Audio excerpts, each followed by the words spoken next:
What's up, Nerd Crew? Nurdie J here, and today we're going to take a look at 1984, the commemorative reissue of the Defensive Strategist Trailbreaker. Without further ado, cue the intro!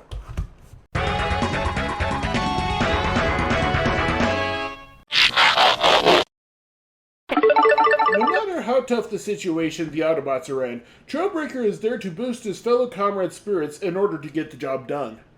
Unfortunately, this is in stark contrast to his feelings towards himself and that he hides from others. Trailbreaker actually feels that he is constantly slowing or hindering the Autobots because of his unfortunate energon consumption, for all his systems are very helpful to the cause but aren't energon efficient. Due to this, he is usually asked to be left behind in HQ, but is convinced by Optimus Prime to be on the battlefield to at least cheer on his brethren. Able to receive enemy signals from miles away, Trailbreaker can transmit them to Autobot HQ without any extra gear and not be noticed by Decepticon scanners. Even though very durable, it does come at a cost to Trailbreaker's overall land speed.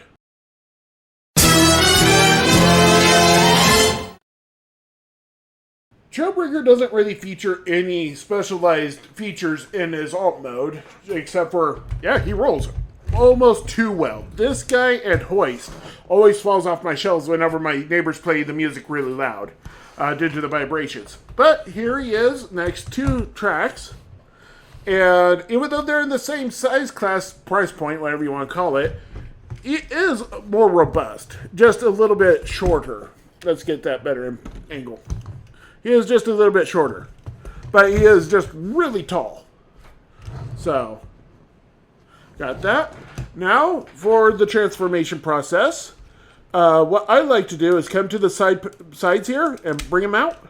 And it brings out like majority of the side panels.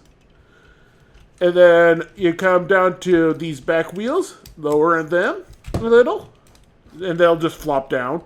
Spread them out on this slider right here, and so essentially you're just doing this. So, and then you friction them in place because this gap here will go onto a panel there, and that will friction it in. And then you rotate the feet forward, like so. And then we rotate the arms down. Come back here. This is a little tricky, so you want to bring this down. Bring up the head like that. Bring the head up and around on that double hinge and just flatten the thing as best you can. So you got that for now. And then we'll include his fist. And he comes with a fist and a hose that I like to use, because that's animation accurate. So here's what his fist looks like, if you need to know. And then that goes there. And then he gets a hose here, like so. And to complete off his robot mode, we will include his little doohickey behind his head, and it just plugs into the back of his head.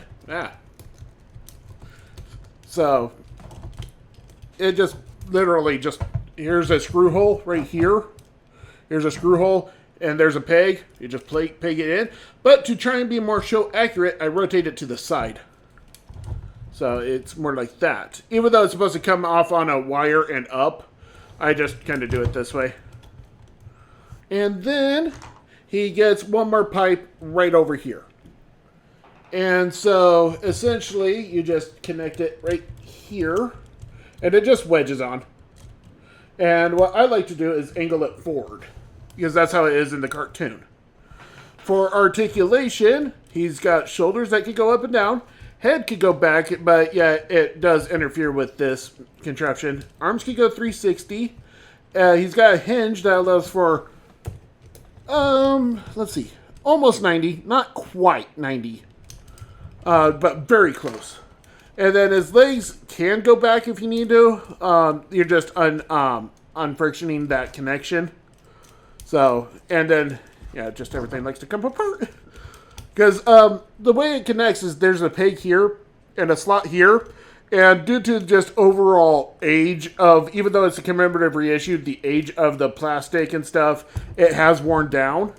So, and then his fist can launch, which is weird because commemorative reissues didn't really have launching gimmicks, but this one's still intact. And then it can rotate around. And since it's maintaining its launching, I'm wondering if it's more of an encore reissue now that I'm thinking about it. I lost the packaging, so I can't tell for sure. Because I know it came out for both. And then he does have ankle that can go down. And here he is compared to my last review, tracks. So, yeah, there's that.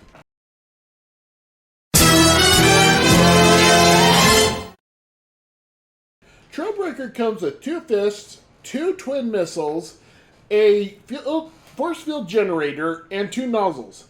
The generator and nozzles in tandem are the most energy consuming thing about Trailbreaker due to them allowing him to create massive force fields to protect himself and the others. The way I currently have Trailbreaker is as close as I can to being cartoon accurate, due to the fact that I have lost his 2 twin missiles and his extra fist during a move back in 2015. The main difference between the reissue, whichever one I own, and the original G1 is that this version of the blue has a blue visor while the original G1 had a red one. I really wish I could play with Trailbreaker more, but due to his plethora of accessories to keep track of, prevents me from just casually taking him off my shelf and transforming him from time to time.